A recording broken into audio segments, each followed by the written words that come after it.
good morning, Ranganath. Good morning, everybody. Read this? Do we, or have you already read it? No, we have to read it. Okay. It could mean, Rangada, tell me.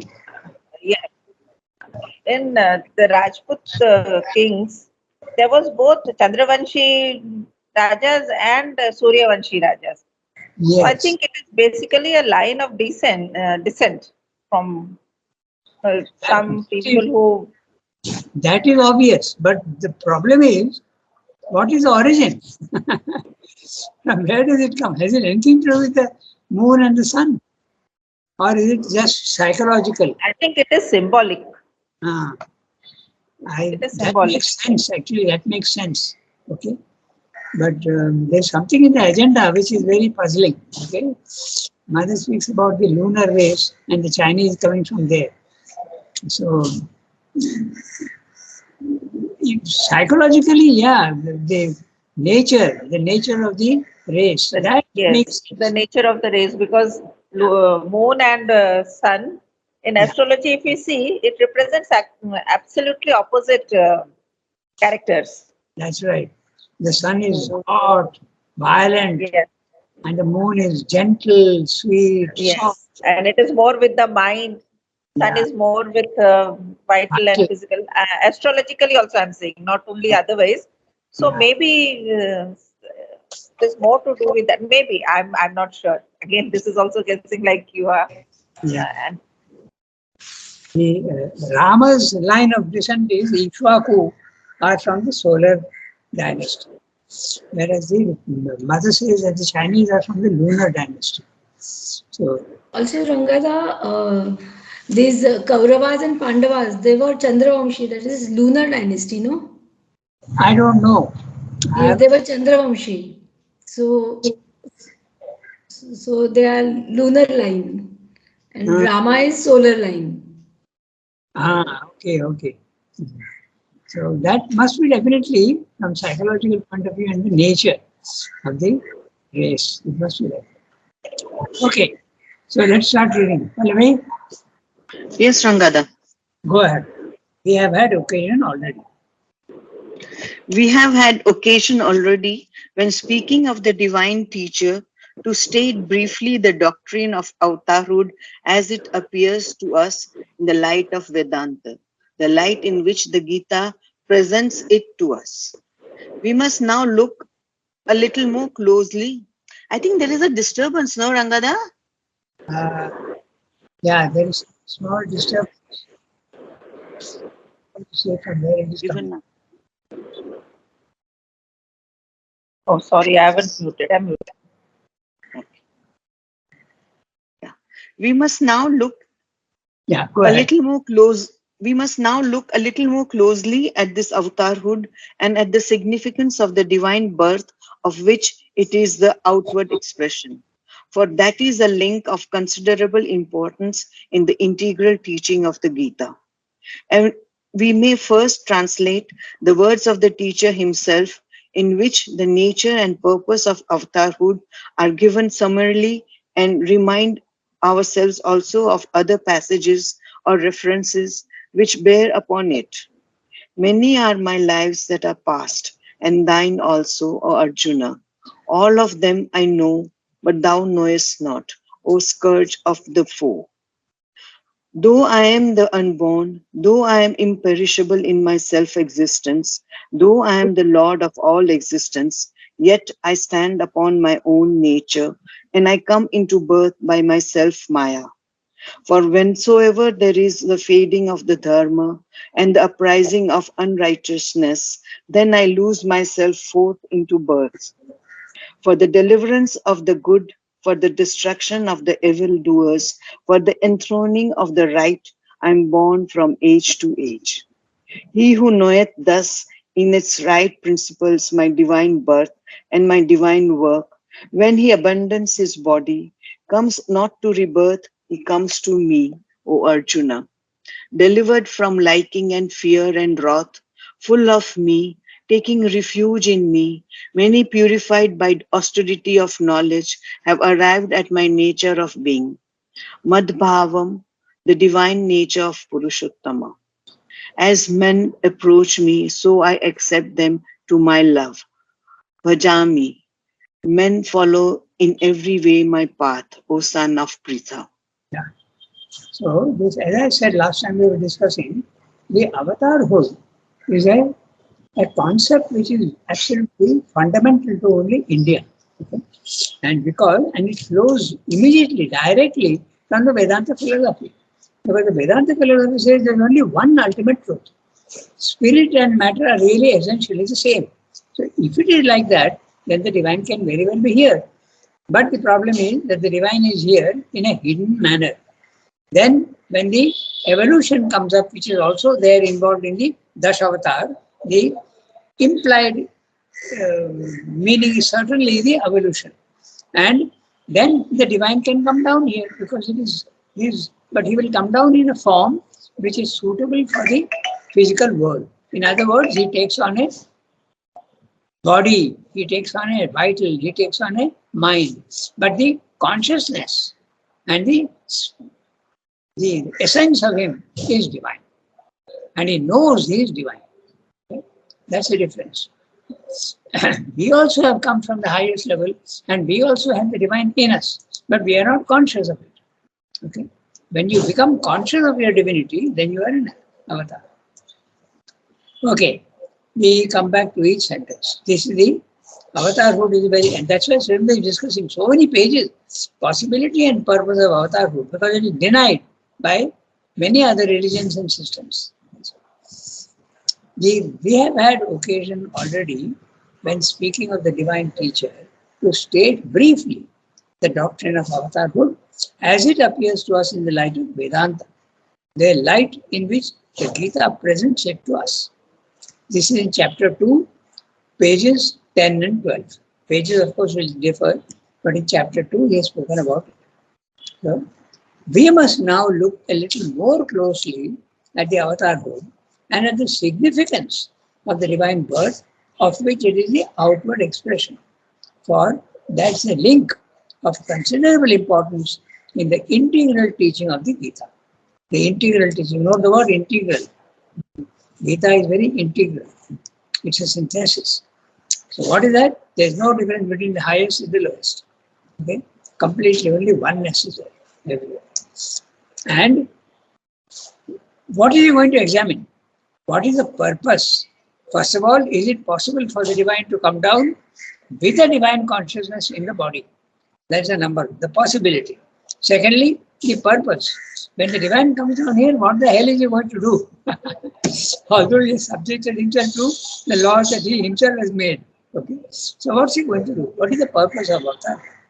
All this we have to discuss one by one. Okay.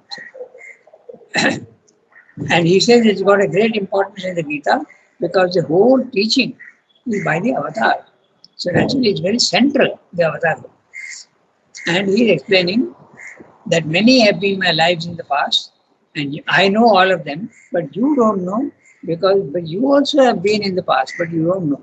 That's the only difference. Link of the integral teaching of Gita.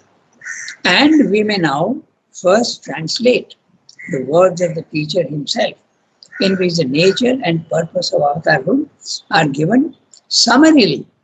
But Sridhar is going to do it in detail. Okay? And remind ourselves also of other passages or references which bear upon it. Many are my lives that are past, and thine also, O Arjuna. All of them I know, but thou knowest not, O scourge of the foe. The scourge actually, it means a whip. Okay, it's a whip with which you hit your enemy and those who have been punished. Okay. But here, naturally, scourge is not a whip. It's a symbolic of one who torments the foe. Scourge. Very often, Sridhar uses this word. Relatively, very often. Though I am the unborn, though I am imperishable, in my self-existence, though I am the Lord of all existences, Sarva Bhutanam Ishvara, Yet I stand upon my own nature and I come down, I come into birth by my self Maya. Self Maya, the power of coming down into the physical world. That's it, Maya. To make forms. I give myself a form, a body, a vital, and a mind. Then I come down. Although I am unborn, Aja, in other words, eternal. I am imperishable. I am immortal in my self existence. And though I am the Lord of all, Bhutanam Ishwar, I am the Lord of all existence. Yet I stand upon my own nature and come into birth. I stand upon my own nature because the individual soul in the physical world is nature. Okay? It is nature which becomes the para prakriti jiva bhuta. That's the word which Srivamda uses very, very often. Para prakriti, nature but with an N cap. The highest nature, it becomes the individual soul. Para prakriti jiva bhuta. Jiva is the individual soul, the individual being, and it is para prakriti that comes down. Okay? Not the supreme. The Purushottama is there everywhere, but the individual soul is the Paraprakriti Jiva Bhuta. For whensoever there is a fading of the dharma and the uprising of unrighteousness, then I lose myself forth into birth. They are the famous lines, which we'll just go through quickly. For the deliverance of the good, for the destruction of the evildoers, for the enthroning of the right, I am born from age to age. Okay? Then he says, these are the yada yada hi dharmasya glanir bhavati bharata abhyutthanam adharmasya tadatmanam srijamya tada aham atmanam, myself, srijamya, I take birth, I create myself. Paritranaya sadhuna vinashaya cha duskritam. Paritranaya, for the protection of the good and the destruction of the evil. Dharma sansthapanarthaya sambhavami yuge yuge. Dharma sansthapanarthaya, for the establishment of dharma, the right law of living. Sambhavami, I take birth. Yuge yuge, again and again, in every age. In age after age, I do that. Then the next one, Srivamda is saying, he actually translating. Okay? He said he translates. And he's translating. Not like in other places, a free translation, but here you can see quite accurate translation. For the deliverance of the good, for the destruction of evildoers, for the enthroning of the right, I am born from age to age. He who knoweth thus in its right principles my divine birth and my divine work, when he abandons his body, comes not to rebirth, he comes to me, O Arjuna. So he is giving also a definition of the way birth can cease after realization. So he is saying what? He who knows thus, he knoweth thus in his right principle my divine birth. So when he is talking about the divine birth, obviously it is Purushottama level. Okay? Not the Kshara level, not the Akshara level, but the Purushottama level. In the right principles. Tattvata. My divine birth and my divine work. Then when he abandons his body, comes not to rebirth, he comes to me, O Arjuna. But this you need not interpret in a very rigid and strict manner, because one who is liberated has a choice. Okay? He can disappear, he goes to Purushottama, but he can also decide to come down into the physical world, or he can also elect to remain in the spiritual planes of consciousness. There are many, many rishis and sadhus and all these who are there, who live in the spiritual planes of consciousness. The Ramayana is full of all these creatures. Those rishis who are siddhas, they remain there. They are there.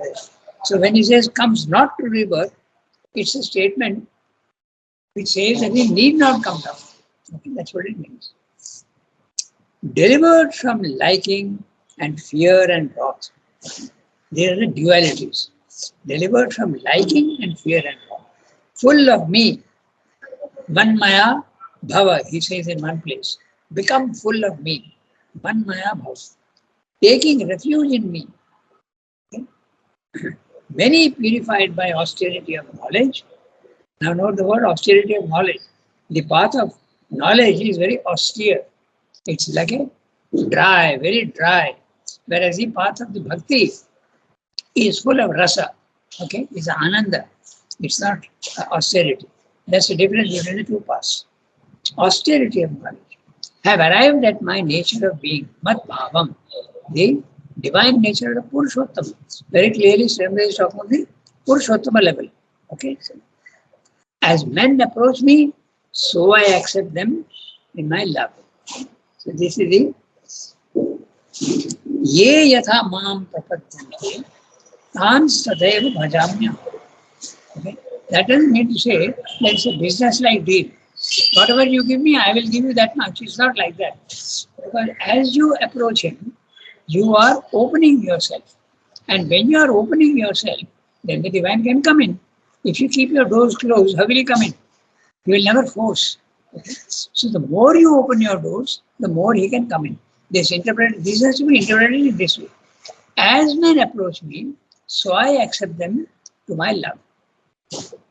The men follow in every way my path, O son of Pritha. So it's a double quote is there, so it's a full translation. Okay. So he has stated here the purpose of avatar and also the process. The process is I stand upon my nature and subduing my nature, I come down into the physical world by my power of Maya. So this is the process. And the purpose to take the evolution forward one step more. It's put in this way for the deliverance of good and the destruction of evildoers. It's a little almost sounds moral, so you have to interpret it in the right way. Okay, so dharma samsthapanartha. That is that it should be taken in that sense. Best dharma samsthapanartha. Okay. So, but it's very, very relevant to modern times. When Sri Aurobindo took birth, the world was plunged into really the adharma. Okay? 2 world wars. It is still going on, but not world wars. It's horrible. And Sri Aurobindo says very clearly that if they had won, okay, these forces, the evolution of the earth would have gone back by centuries. It would not have gone. It would be the rule of the asuras. It will last a long time. So Sri Aurobindo had to fight that. So you can, even that circumstance shows you that Sri Aurobindo can be considered an avatar. There is a Hindi book, okay, in which this author has collected all the references to Sri Aurobindo, which is hinting at his avatar. It's a very interesting one. We printed it in the press. Okay. I don't remember the name of the book, but it's very interesting because all hints are there everywhere. Okay. So, anyway, so now we can read the next one. If Archana can read, she will read. It's not a very big para, small para. Excuse me. Yes. Krishna says that he is born from age to age, means he's had many past lives. That's right. So was he by any chance Rama? Pardon? I didn't follow the question, Yasmin. Krishna says Ah, that he is born from age to age yes, yes, and he knows all his births. yes. So was he by any chance Rama? Again, the words got muddled because of the. What is the what? She's asking whether he was Ram also in his previous life. Rama is an avatar. Yes, so he has also had many lives. In fact, there is reference constantly in the Ramayana about the Ikshvaku descent. So he has had past lives also, certainly. It's not She that. was asking whether Krishna was Rama. Krishna was Rama. Oh no, that I can't say. That I can't say because the avatar is essentially the divine. So in that sense, yes. But Krishna is a avatar of Vishnu. Okay? So that is there. That is very clear. But whether Rama and are the same person in the physical world, I think that's a question that she is asking. Otherwise, essentially, it's the divine coming down. And all of us are the divine. Okay? But it's at a lower level, there is a difference.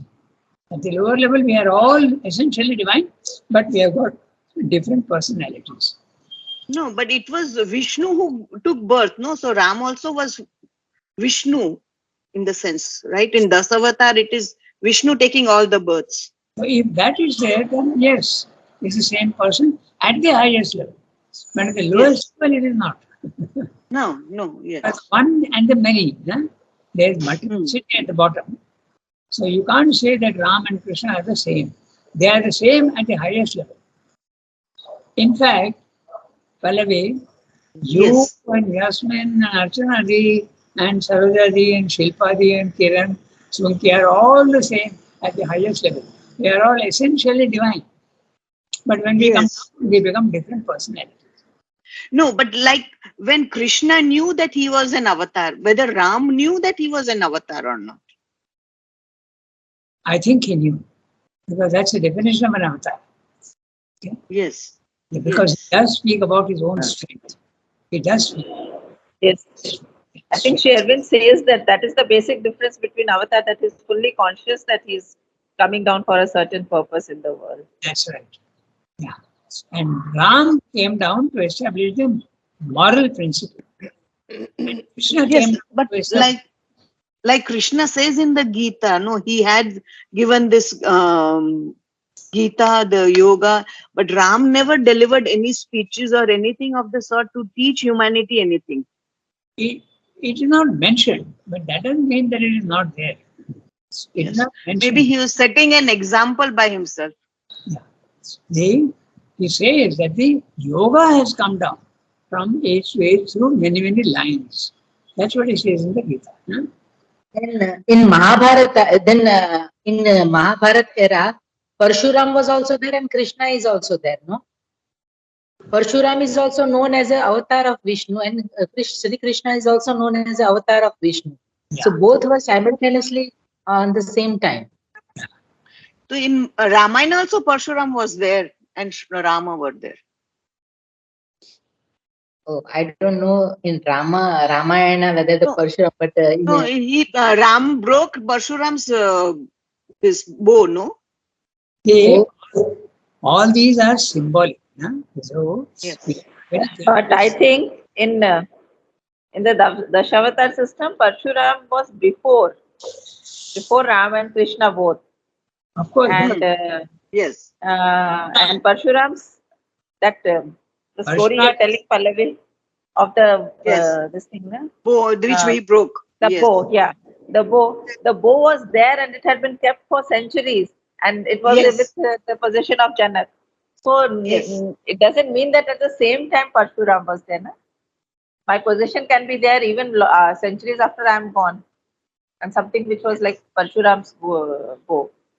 I think actually according to Dashavatara, they are not contemporaries, according to the Dashavatara theory.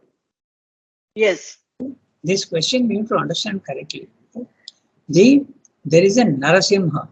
There is the Parashura. Parashuram is a vital man. Okay?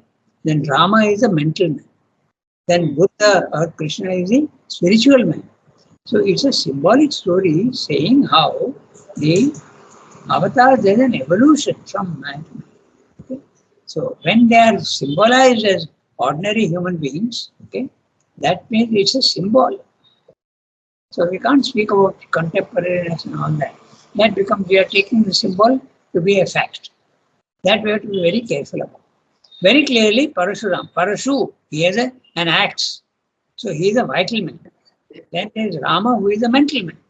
Okay. Then these are all the avatars. They have the avatar. Even Narasimha is an avatar. Even the Kurma is an avatar. So what does it mean? Even the boar is an avatar. Does it mean to say that the pig was divine? So you have to understand in the right way. It's a symbol for the evolution. Okay. First there is a kurma. Okay. Then there is a boar. Matsya. Yeah. There are all It's these. Matsya, then Kurma. Yeah. Matsya. That's right. So these are all also divine elements.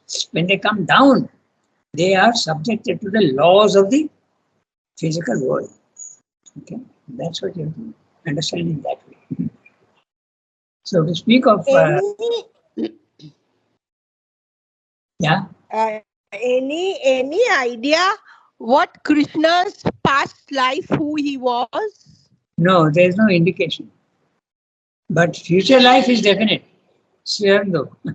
Because he says Sri Krishna descended into Sri Aurobindo. Okay?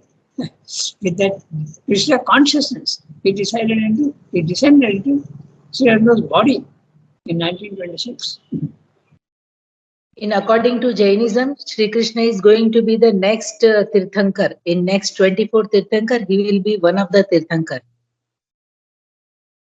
Sri Krishna. Sri Krishna is going to be Tirthankar. There are Future 10 avatars. And the last avatar is the Kalki. Okay, the last avatar is the Kalki. There is a very interesting discussion about the avatars in the evening talks. Okay, so after that, will there be any avatars? Because if the supramental race comes into existence, what would be your definition of the avatar? He is the supramental race. Even his body is different essentially from the past avatars. His body also will be divine. So there will be no more avatars anymore. It will be the supramental race. So Kalki is the last avatar. After that, the limitations in the physical world, even for the avatar, disappears. That is very clear. Okay. See, all the avatars, whoever you are, they were subject to the laws of the physical world. Right? Buddha died. Okay, Ramakrishna died. All the Krishna also died. And died how? By an arrow hitting his toe. Okay? So these are the you are born in the biological way, and you are also divine in essence. In your consciousness, you are divine, but you are subject to your body, mind, life is subject to the laws of the physical world. Okay, but the supramental race will not be subject to the laws of the physical world. The body also will be divine. It will be Swayambhu. It will have no disease. It will be immortal. You can dissolve yourself and you can read the supramental manifestation upon earth and you will see what is the nature of the supramental body. Okay. It will be capable of generating itself, not in the biological way. Okay. Like the divine is called Swayambhu. He is the one who creates himself. Nobody creates him. So that is the Kalki is the last. After that, no more avatars. There will be many, many avatars if you want. But there will be a great difference between the supramental race and the avatars of the past. Okay. Rangada, Yeah, tell me. Rangada, is there by any chance did Sri Aurobindo mention about the relation between the avatars coming and the Jesus? You know, in Christianity, Jesus also mentioned a lot, like his coming again, like his second coming. The second coming is used in the Christian lore, yeah. Yes. Is there any mention Sri Aurobindo made about the Jesus, you know, his second coming and the avatarhood? If you speak of second coming of Sri Aurobindo, he himself told Mother, I will come down again, I will take birth, but I will come down, not take birth. I will come down in the first supramental body. That's what he, and Mother has spoken about it. That would be the second coming. What about the Jesus' second coming is after resurrection, no? I thought that.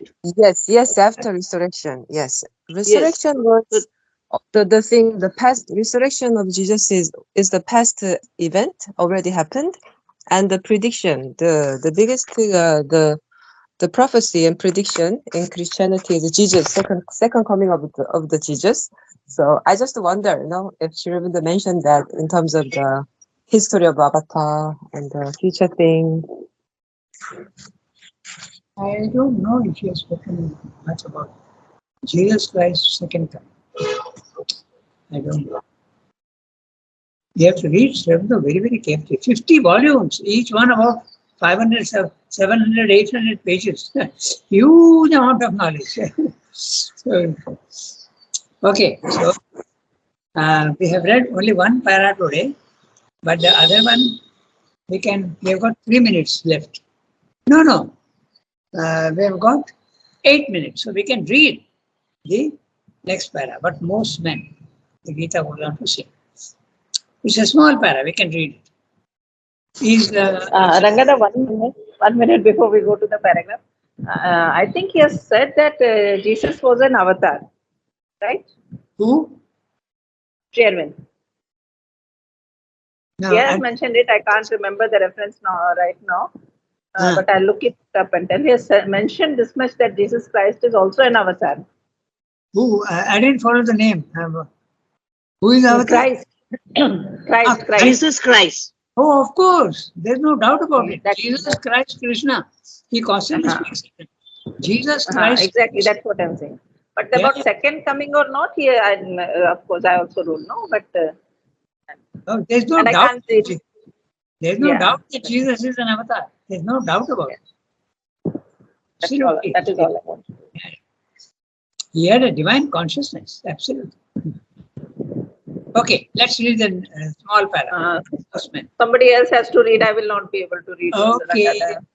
Then, Yasmin, can you read? Yes, please, I can read. Go ahead. But most men. But most men, the Gita goes on to say, desiring the fulfillment of their works, sacrifice to the gods, to various forms and personalities of the one Godhead, because the fulfillment, siddhi, that is born of works, of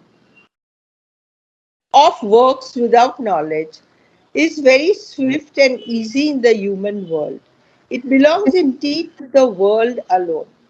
The other, the divine fulfillment in man by the sacrifice with knowledge to the Supreme Godhead, is much more difficult. Its results belong to a higher plane of existence and they are less easily grasped. Men, therefore, have to follow the fourfold law of their nature and works, and on this plane of mundane action, they seek the Godhead through the various qualities. But, says Krishna, though I am the doer of the fourfold works and creator of its fourfold laws, yet I must be known also as the non doer, the imperishable, the immutable self. Works affect me not, nor have I desire for the fruit of the works. For God is the impersonal beyond the egoistic personality, and this strife of the modes of nature, and as the Parshottama also, the impersonal personality, he possesses the supreme freedom even in works. Therefore, the doer of divine works, even while following the fourfold law, has to know and live in that which is beyond, in the impersonal self, and so in the Supreme Godhead. He who thus knows me is not bound by his works. So knowing was work done by the men of old who sought liberation. Do therefore, thou also, work of that more ancient kind done by ancient men. So, this is what he's saying, and we will go through this quickly next time and see what he's saying. He's comparing. There are two parts. One is easy and one is little more difficult. So, which is that we will see.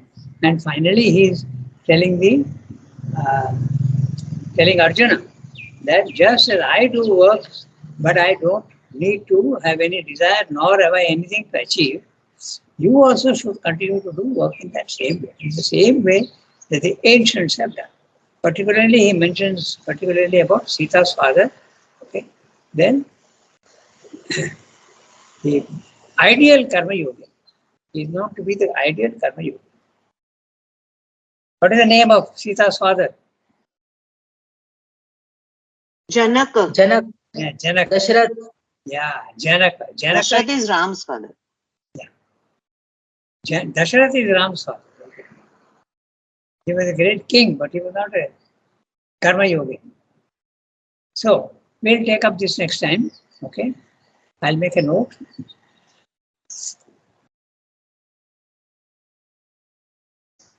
Okay. Thank you, Rangada. Au revoir, Thank you, Rangada. Rangada. Merci. Bonne Thank you. journée. Merci beaucoup. Thank you, Au revoir, Rangada. Rangada. Thank you, Rangada. Au revoir, Tulumod.